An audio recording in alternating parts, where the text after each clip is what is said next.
আমাদের অ্যাডভোকেট ভাই তাকে হত্যা করা হয়েছে, সাইফুলকে এখানে হত্যা করা হয়েছে। আমরা এই হত্যার বিচারের দাবিতে এই সন্ত্রাসী কর্মকাণ্ডে ইসকনের যে ধরনের যে পর্যায়ের লোকেরা জড়িত আছে তাদেরকে চিহ্নিত করে বিচারের আওতায় আনার জন্য আমাদের আজকের এই মিছিল। অ্যাডভোকেট সাইফুল ইসলাম আলিফকে শহীদ করার প্রতিবাদ ও ইসকন নিষিদ্ধের দাবিতে বরিশালে আইনজীবীদের বিক্ষোভ। চট্টগ্রাম আদালত প্রাঙ্গণে অ্যাডভোকেট সাইফুল ইসলাম আলিফকে কুপিয়ে শহীদ করার প্রতিবাদ ও সন্ত্রাসী সংগঠন ইসকন নিষিদ্ধের দাবিতে বরিশালে ইসলামী আইনজীবী পরিষদের উদ্যোগে বিক্ষোভ মিছিল অনুষ্ঠিত হয়েছে। বুধবার দুপুর 1টায় বরিশাল কোর্ট চত্বরে এই বিক্ষোভ প্রদর্শন করেন বরিশাল বারের আইনজীবীরা।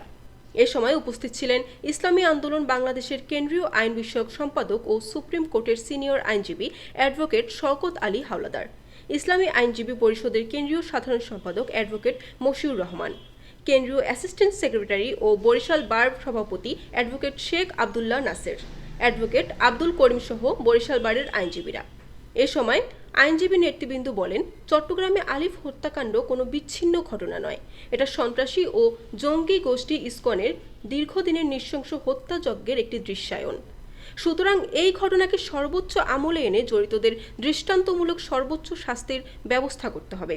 এ সময় অন্যান্যদের মধ্যে উপস্থিত ছিলেন যুবনেতা মাওলানা সানাউল্লাহ, আরমান হোসাইন রিয়াদ, অ্যাডভোকেট মনির হোসাইন সহ অন্যান্যরা।